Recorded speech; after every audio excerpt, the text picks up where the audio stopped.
¿Entendiste lo que dije sobre la reencarnación? ¿Entendiste, caballeros? ¿Por qué este extraño silencio? No estamos aquí en discusión. Discutiremos el próximo martes sobre el tema del tiempo y la quinta noche lidiaremos con la meditación. Pero si piensas en veras en lo que se acaba de decir, te darás cuenta de la profundidad extraordinaria del final, de morir. La mente, que puede morir cada minuto, sabrá lo eterno. Pero la mente que tiene continuidad, nunca puede saber qué lo trasciende. No estoy expresando algo para ser citado o discutido. Tienes que vivirlo. Y solo entonces sabrás tu belleza. Sabrá la profundidad y el significado de morir cada minuto. Morir solo significa el final del pasado, que es la memoria. No es el recuerdo que consiste en recordar y reconocer hechos. Me refiero al final de la acumulación psicológica que constituye el yo y el mío. Y en este pensamiento identificado finalizado, es el nuevo. Deseo ahora que responda la pregunta sobre el karma. Tener el bondad de considerar este problema con la libertad, y no la resistencia, la superstición o con sus creencias. Por supuesto, hay causa y efecto. La mente es el resultado de una causa. Usted es el producto de ayer, y muchos miles de días anteriores. La causa y el efecto son un hecho obvio. La planta contiene en sí misma, al mismo tiempo, la causa y el efecto. Es especializado. Una semilla en particular no puede convertirse en algo diferente. La semilla de trigo es especializada. Pero nosotros, los seres humanos, somos diferentes, ¿no? Lo que se especializa puede ser destruido. Cualquier cosa que se especialice tiende a perecer biológica y psicológicamente. Pero en cuanto a nosotros, el caso es diferente, ¿no? Vemos que la causa se convierte en un efecto, y que lo que se ha hecho se convierte en una nueva causa. Y esto es muy simple. Hoy es el resultado de ayer, y mañana será el resultado de hoy. Ayer fue la causa de hoy, y hoy es la causa del mañana. Lo que se hizo se convierte en causa, y tenemos un proceso infinito. No hay una causa separada del efecto. No hay división entre causa y efecto, porque la causa y el efecto se entrelazan. Y tan pronto como note el proceso de causa y efecto, como realmente opera, el individuo puede estar libre de él. Mientras nos preocupemos solo por la conciliación de los efectos, la causa se asimila con los estándares y luego se convierten en la razón determinante de la acción. Pero ¿habrá una línea de demarcación en algún momento donde termina la causa y el efecto comienza? No existe, por supuesto, porque la causa y el efecto están en movimiento constante. De hecho, no hay causa y efecto, sino solo un movimiento de lo que fue a través del presente para el futuro. Y para la mente que está cautivada en este proceso en el que lo que ha hecho del presente un pasaje a lo que será, solo hay resultados. Esta es, la mente en tales condiciones, solo importa los resultados, solo se refiere a la conciliación de los efectos, y por lo tanto, para esta mente no hay posible escape de sus propias proyecciones. Por lo tanto, mientras el pensamiento está atrapado en el proceso de causa y efecto, la mente es solo capaz de operar dentro de su propio recinto, y por lo tanto, no hay libertad. Solo hay libertad cuando nos damos cuenta de que el proceso de causa y efecto no es estacionario, estático, pero siempre está en movimiento. Una vez entendido, este movimiento cesa, y luego la posibilidad de pasar más allá. Por lo tanto, mientras la mente funcione solo en reacción a estímulos pasados, todo lo que hace solo aumentará su desgracia. Pero tan pronto como perciba y comprende el hecho, representado por todo este proceso de causa y efecto, esta misma comprensión del hecho se libera de él. Solo de esta manera la mente es capaz de saber cuál es el resultado, y no hay causa. La verdad no es un resultado. La verdad no es una causa. Es algo sin causa. Todo lo que tiene causa es el producto de la mente. Todo lo que tiene un efecto es el producto de la mente. Y para conocer a los Incaides, lo eterno, que está fuera de tiempo, cumple que la mente, que es el efecto del tiempo, deja de operar. El pensamiento, que es un efecto y causa, debe dejar de funcionar, porque solo entonces es posible saber qué está más allá del tiempo. ¿Quieres ser amable para explicar el proceso de tu mente cuando hablas aquí? Si no acumula conocimiento, si no tiene una experiencia y un depósito de memoria, ¿de dónde viene su sabiduría? ¿Cómo puedes cultivarlo? Respuesta. Dudo porque no vi las preguntas por adelantado. Responderé espontáneamente, y por lo tanto, Tendré que acompañarme espontáneamente, absteniendo de pensar en las líneas tradicionales. La pregunta, por lo tanto, es cómo funciona mi mente y cómo la acumulación de sabiduría. Si no tiene un depósito de experiencia y memoria, ¿de dónde viene su sabiduría? ¿Cómo puedes cultivarlo? En primer lugar, ¿cómo sabes que lo que digo es sabiduría? No se rió, caballeros. Es fácil reír y transmitir sin prestar más atención a la cosa. ¿Cómo sabes lo que estoy diciendo es la verdad? ¿Cuál es el criterio? ¿Qué estándar sirve como medida? ¿Hay una medida para la sabiduría? ¿Puedes decir que esto es sabiduría y no es así? El sentimiento es sabiduría. O la reacción a la sensación es la sabiduría. El Señor no sabe qué es la sabiduría y, por lo tanto, no puedo decir que estoy expresando sabiduría. La sabiduría no es algo que intentes o encuentres en ningún libro. La sabiduría no es una cosa experimentadora, que se puede capturar y acumular. Por el contrario, la sabiduría es un estado de estar en el que no hay acumulación de ningún tipo. No se puede acumular sabiduría. El interrogador quiere saber cómo funciona mi mente. Si puedo entenderme un poco sobre esto, te lo mostraré. No hay centro desde donde opera. No hay memoria de donde reacciona. Hay un recordatorio del camino que acabo de tomar, el camino en el que vivo. Existe el reconocimiento de personas, de incidentes, pero no hay un proceso de acumulación. No existe un proceso mecánico de acumulación gradual en el que proceda la reacción. Si no fuera consciente del uso del inglés, o ningún otro idioma, no podría hablar.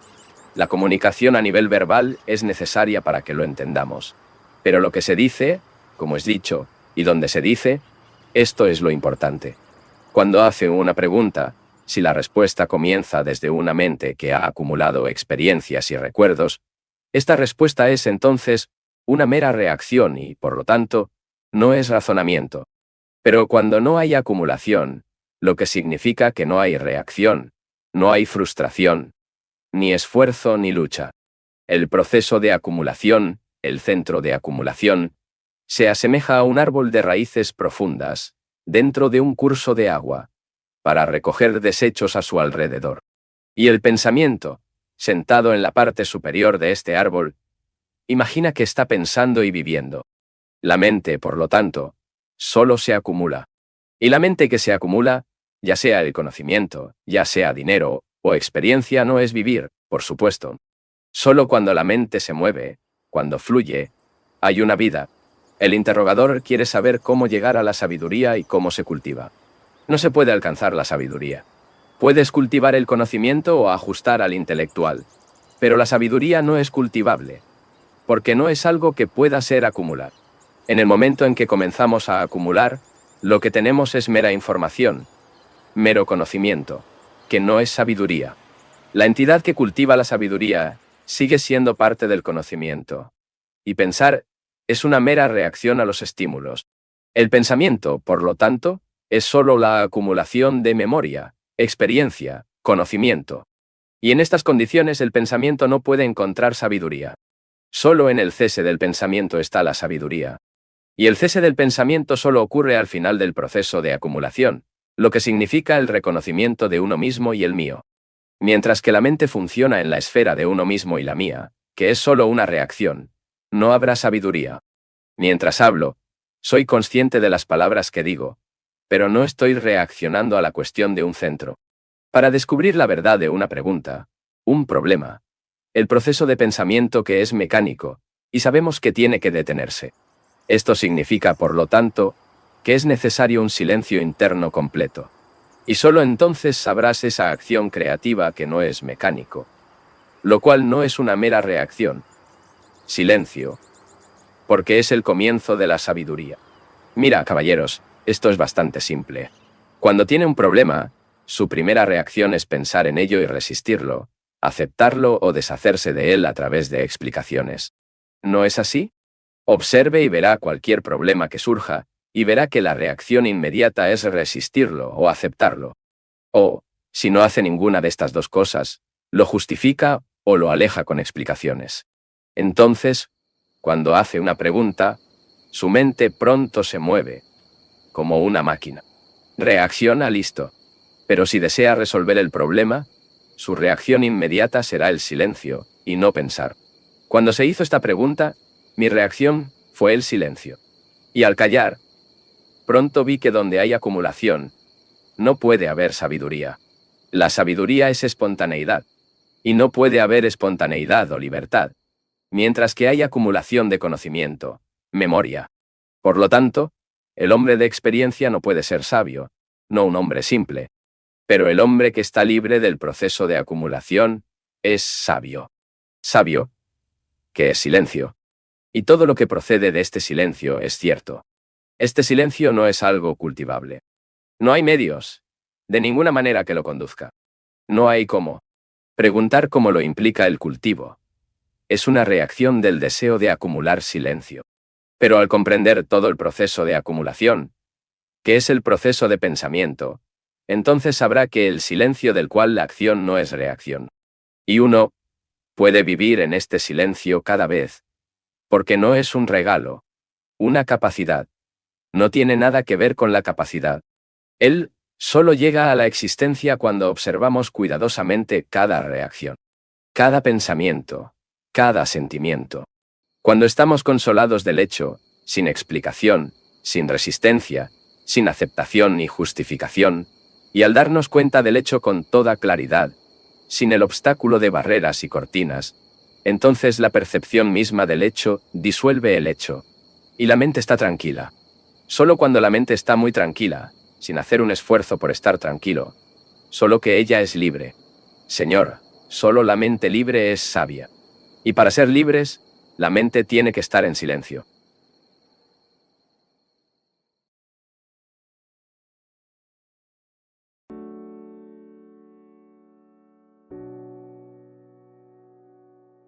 Hablo de la libertad interior total, en la que no hay dependencia psicológica, ni apego de ningún tipo. Mientras haya apego, no hay libertad, porque el apego implica un sentimiento de soledad íntima y vacío interno, que requiere un estado de relación exterior en el que se apoya. La mente libre no está adjunta, aunque puede tener relaciones, pero la libertad no puede nacer si no hay ese estado de aprendizaje, lo que trae consigo una disciplina interna profunda, no basada en ideas o cualquier patrón conceptual. Cuando la mente se libera constantemente muriendo en un momento a lo conocido por los conocidos, entonces proviene de la disciplina espontánea, una austeridad nacida de la comprensión. La verdadera austeridad es algo maravilloso. No es disciplina de sequía y sin ningún valor de renuncia destructiva, que generalmente imaginamos. No sé si alguna vez has experimentado esta extraordinaria sensación de ser completamente austero, que no tiene nada en común con la disciplina del control, el ajuste y envío. Y esta austeridad debe existir, porque hay una gran belleza y amor intenso. En esta austeridad hay pasión, y solo se presenta a la soledad interna. Ahora creo que es necesario comprender la diferencia entre aislamiento y soledad. Como regla general, conocemos la soledad del aislamiento cada vez que nos damos cuenta de nosotros mismos. Quizás ya haya conocido la experiencia de sentirse repentinamente aislada de todo, no estar en relación con nada. Puede encontrarse en medio de una multitud, o en el ciclo familiar, o en una reunión social, o aún caminar solo en la orilla de un río. Y de repente tiene una sensación de aislamiento completo. Este sentimiento de aislamiento es esencialmente un estado de miedo. Y siempre existe, emboscado en el fondo de la mente. De este miedo, buscamos escapar constantemente, haciendo cosas de todo género. Leer un libro, escuchar radio, mirar televisión, beber, buscar mujeres, volver a la búsqueda de Dios, etc. Esto es aislamiento y porque tememos aislar que todas nuestras acciones y reacciones tienen lugar. El aislamiento es una cosa completamente diferente de soledad. La mente que está aislada y el miedo está a merced de innumerables influencias. Como un trozo de arcilla es maleable y se puede modelar, obligado a ajustarse a un molde. Pero la soledad es la mente libre de cualquier influencia. Influencia de la esposa, el esposo, la tradición, la iglesia y el Estado. Significa ser liberado de la influencia de las lecturas y las demandas inconscientes e inconscientes. En otras palabras, la soledad es la liberación completa del pasado. Es el estado de aprendizaje que surge cuando la mente entiende el proceso total de la vida. Por lo tanto, viene una disciplina que no es la disciplina de la iglesia, ni el ejército, el experto, el atleta, o el hombre que cultiva el conocimiento. Es la disciplina nacida de un profundo sentido de humildad. Y no puede haber humildad si la mente no está completamente sola. Lo que se ha dicho hasta ahora es razonable, lógico, son saludables. Y si entendemos las palabras y profundizamos su significado, no hubo dificultad para comprender las palabras del hablante. Pero se necesita más, mucho más que eso. El expuesto similar al lanzamiento de los cimientos de una casa. Solo los cimientos y nada más. Pero estas bases deben ser liberadas. Y liberado con ardor, intensidad y belleza. Y por lo tanto, con amor, no pueden ser arrojados sobre el impulso de la desesperación, el conflicto o el deseo de lograr un cierto resultado. Porque entonces la mente no está en un estado libre de lo conocido, el pasado. No sé si alguna vez has notado cómo se acumula, cómo tu mente prohíbe innumerables e insignificantes experiencias. La mente proporciona el terreno en el que las experiencias fugaces cavaron raíces y continúan dando forma a él. Casi todas las experiencias dejan su marca y experiencia, por lo que solo puede perpetuar la limitación de la mente. Pero después de lanzar las bases correctas por la percepción y la comprensión de que este proceso constituye su propia limitación, la mente, con toda facilidad, sin ningún conflicto, se libera de lo conocido y nace un movimiento que es creación. La mayoría buscamos a Dios, y nuestro Dios es un mero tema de la creencia. La palabra Dios. Dios. Y este último sirve, así como el primero, en designar lo que llamamos a Dios. Pero fuimos educados desde la infancia para aceptar esa palabra. Y la religión organizada, con su propaganda milenaria, condiciona a la mente a creer en lo que se supone que representa la palabra. Y aceptamos tal creencia tan fácilmente, como en el mundo comunista, aceptamos la creencia de que no hay Dios, porque en esta creencia fueron educados. Este es otro género de publicidad. El creyente y el no decreto son iguales, porque ambos son esclavos de propaganda. Para averiguar si hay Dios o no, debes destruir en ti mismo todo lo que es un producto de propaganda. Lo que hoy llamamos religión fue organizado, formado durante siglos por el hombre, con tu miedo, tu codicia, tu ambición, tu esperanza y desesperación. Y para averiguar si hay Dios o no, la mente debe destruir totalmente, sin ninguna razón, todas las acumulaciones del pasado. Debe eliminar radicalmente todas las creencias e incredulidad, y renunciar por completo a la búsqueda. La mente debe estar vacía en lo conocido, vacío del Salvador, vacío de todos los dioses fabricados por el pensamiento y tallado en la madera o en la piedra.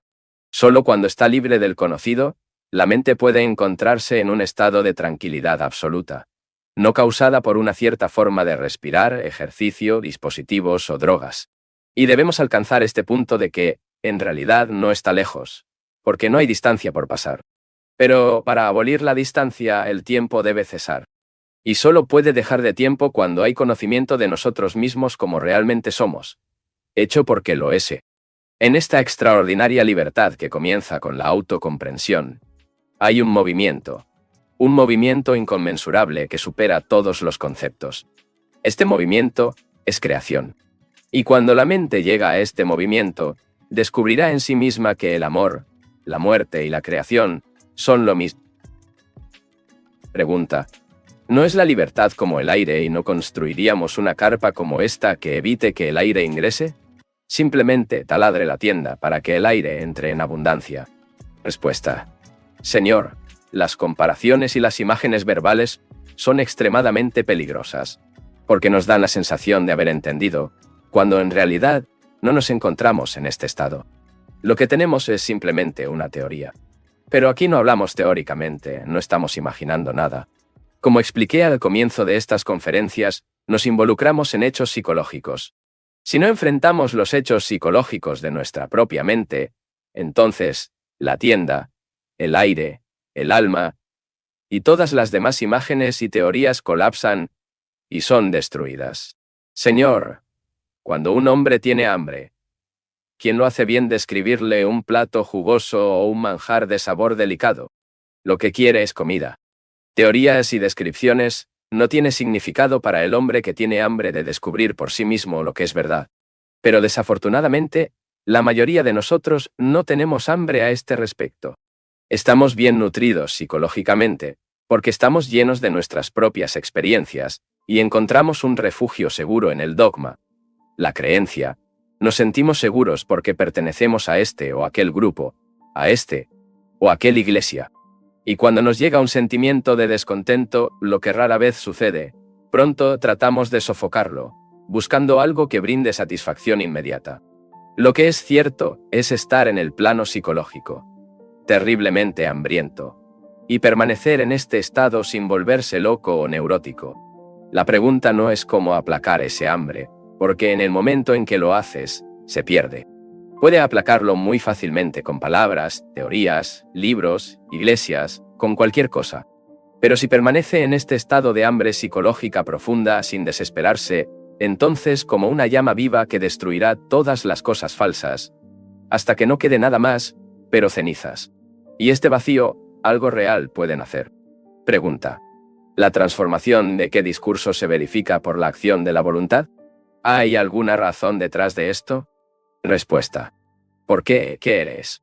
Por favor, no vengas con teorías. No mencione lo que dijo cierta persona. Determinemos qué significa esta palabra. Haber querido hacer una cierta cosa significa querer hacerlo. La voluntad entonces es deseo, ¿no? Muchos deseos, muchos antojos, muchos impulsos, muchas resistencias, muchas demandas, constituyeron este instrumento agudo, este extraordinario sentido de evolución, que es el deseo de hacer algo y llevarlo. Todos sabemos que, a través de la voluntad, podemos obligarnos a hacer ciertas cosas. Si digo, mañana no me cabré, lo ejercito con fuerza mi voluntad en este sentido. Puedo evitarme o molestarme mañana. Pero esto no es transformación. Como señalé antes, simplemente significa que me estoy ajustando a un estándar deseado. Ciertamente, no se realiza una transformación a través del will, es transformación. Simplemente significa la continuación en una forma diferente de lo que ya existía. Si me hago bajo el impulso de una razón, porque agrada a mi madre, o porque la sociedad exige que lo haga, o porque hay una cierta ventaja al hacerlo, esta transformación es el resultado de la persuasión, la influencia y el deseo de recompensa. Por lo tanto, no es una transformación, sino solo una perpetuación modificada del pasado. Entiendo tanto el proceso de transformación a través de la voluntad como el de la transformación bajo el impulso de una razón, para que ambos procesos puedan morir y ser reservados sin ningún esfuerzo. Por lo tanto, este entendimiento proporcionará una transformación sin necesidad, no producida por ninguna influencia o impulsos y compulsiones variados. Esta transformación realmente significa la destrucción total del conocido. Pregunta: ¿esta transformación que habla tiene cierta semejanza con un pase mágico? Ahora, si me digo a mí mismo, quiero transformarme a una razón. Por lo tanto, debo transformarme sin querer transformarme. El mismo problema se presenta en relación con la ambición. No podemos deshacernos de la ambición deseando deshacerse de ella. Por lo tanto, parece haber algún truco en eso. Respuesta: Señor, mencionaste la palabra ambición. En general, somos ambiciosos en mayor o menor medida. Y todos sabemos lo que significa la ambición: competencia, crueldad, completa ausencia de amor, etc. Ahora, si soy ambicioso de posición, poder, ambicioso de ser alguien en este mundo o en el mundo espiritual llamado, y comencé a darme cuenta por mí mismo que es una estupidez ser ambiciosa. ¿Cómo estaré completamente libre de ambición? ¿Cómo operar esta transformación radical? Puede que no estés de acuerdo conmigo, pero escúchame con calma. Nuestra educación desde la infancia se desarrolla en torno a la idea de convertirse en alguien, de lograr el éxito, y pocos tuvimos ocasión de aprender a amar lo que hacemos. Cuando amas lo que estás haciendo, funciona sin objetivo, sin afán de éxito. Si alguien más no piensa en lo que ganará de esta persona, no ama porque él o ella le da dinero o posición, u otro tipo de satisfacción. Simplemente ama. Si tal amor realmente existe, realmente me encanta lo que estoy haciendo, no hay ambición. No comparo entonces con nadie y nunca digo que ningún otro obtenga mejores resultados que yo. Amo mi trabajo, y, por lo tanto, mi mente, mi corazón, mi ser está completo en él. Pero no somos educados de esta manera. La sociedad requiere a algunos científicos, por lo que muchos ingenieros, muchos técnicos, etc., y nos hace pasar a través de la máquina universitaria de Shaw para adaptarnos al estándar requerido. El mal que se hace asume una ausencia total de ambición. No se puede eliminar la ambición a través de la voluntad, o tratar de deshacerse de ella bajo el impulso de una razón. Un propósito. La ambición cae de ti mismo como una hoja muerta cae del árbol y sucede cuando nos encanta.